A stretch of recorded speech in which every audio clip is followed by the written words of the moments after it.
Yeah, so the film originally started as an interview that I did meeting David in New York just for lunch, and it was nothing really planned. It was just a spontaneous, you know, impulse. And so I knew about David's obsession about Germany, and it was just the perfect time to just, you know, figure out some more. So I had this, you know, recorder with me and just did this interview.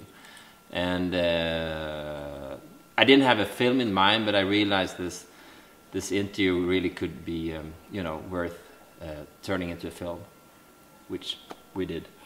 Yeah, so it's basically my story of growing up with a mother who lost her whole family during the war, and her, you know, sort of extreme distaste or hatred for Germans that I grew up with, and how I tried to overcome that and to reconcile, and how I went to Germany and suddenly have tons of German friends.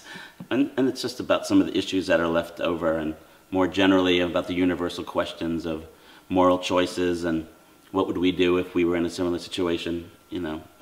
So yeah, so basically, I mean, I think David was asking, you know, very basic question that most people do, you know, where do I come from, what's my family history about, and where am I going? But in his case, he just had to process so much more than, you know, if I ask those questions, it won't take me like 20 years as your private reconciliation project did. So for me, it was just intriguing that it was involving, you know, the darkest part of our, you know, common European history. Yeah. And for me, it was a chance, because people often ask me about my German-Jewish obsessive issues, and I usually give the very short answer because I think most people are not so interested.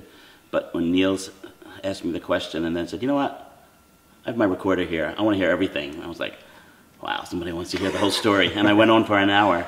And he no, not really. 45 minutes. Then the red light of the recorder started like blinking. Only because the batteries died. But by then, you know, I had the story. But then he told me on the plane over, he was looking at listening to the recorder and said, "There's something here," and it evolved over time.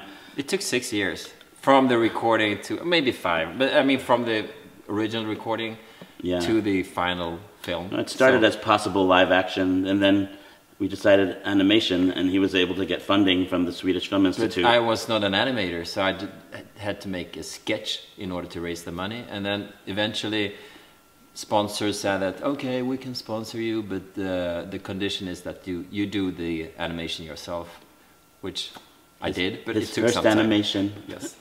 Yeah, and it's simple and effective, and I think it resonates well. It goes along well with the sort of pushed down to 10 minutes edited interview. And yeah.